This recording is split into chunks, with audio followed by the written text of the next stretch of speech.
मर गया। नमस्कार दोस्तों, मैं हूं आपके साथ हर्ष भारद्वाज।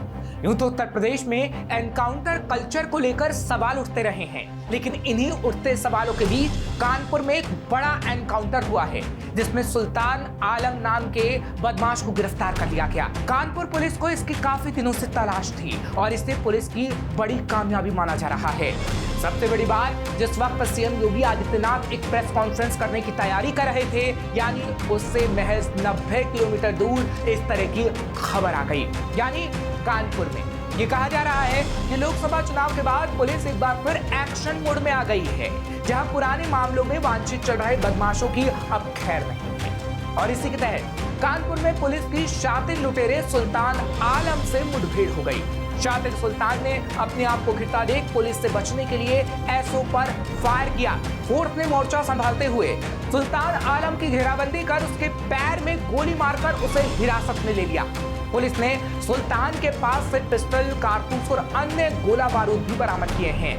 यहाँ आपको बता दें कि योगी आदित्यनाथ की सरकार ऑपरेशन लंगड़ा चला रही है। क्या है ये ऑपरेशन लंगड़ा, अब आप वो भी समझ लीजिए। दरअसल अगर बदमाश पुलिस पर फायर करते हैं तो एनकाउंटर में मारे जाने के बजाय उन्हें पैर में गोली मारी जाती है, और इसी के तहत सुल्तान आलम को भी गिरफ्तार किया गया। यूपी पुलिस के एनकाउंटर में बड़ी संख्या में अपराधियों के घायल होने की खबर सामने आ रही है, क्योंकि ऑपरेशन लंगड़ा में पुलिस का मकसद अपराधियों को मारना नहीं होता। पुलिस का पहला मकसद गिरफ्तारी है। साथ ही अपराध और अपराधियों के प्रति यूपी पुलिस की जीरो टॉलरेंस नीति है। ड्यूटी के दौरान अगर कोई पुलिस पर फायरिंग करता है तो पुलिस भी उसका जवाब देती है और अपराधी के पैर में गोली मारती है, जिसे ऑपरेशन लंगड़ा कहा जाता है। हाल ही में देश में लोकसभा चुनाव हुए, जिस वजह से आदर्श आचार संहिता लागू थी, लेकिन उसके हटने के बाद इसका असर दिखना शुरू हो गया। पिछले कुछ दिनों में पुलिस ने एनकाउंटर के जरिए अपराधियों में एक दहशत कायम करने की कोशिश की है। दरअसल यूपी के सीएम योगी आदित्यनाथ ने साल 2017 में सत्ता संभालने के बाद यूपी पुलिस को खुली छूट दी है कि वो बदमाशों और माफिया के खिलाफ सख्त कार्रवाई करे। इसके बाद से ही यूपी पुलिस लगातार एनकाउंटर करती रही है। योगी सरकार के अब तक के दौर में यूपी पुलिस ने दर्जनों बदमाशों को एनकाउंटर में मौत की नींद सुलाया है, वहीं सैकड़ों को गिरफ्तार कर जेल भेजा है।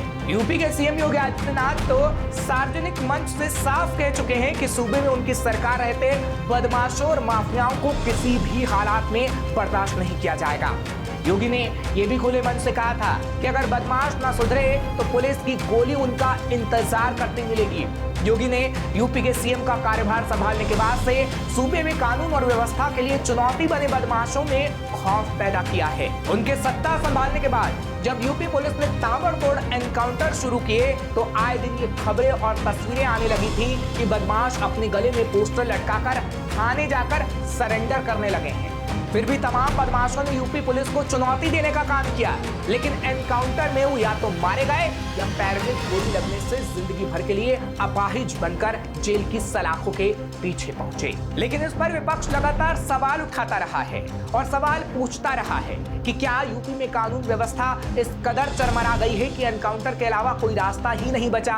क्या यूपी में क्रिमिनल इस कदर बेलगाम हो चुके हैं कि अचानक पूरे सोसाइटी के लिए खतरा बन गए?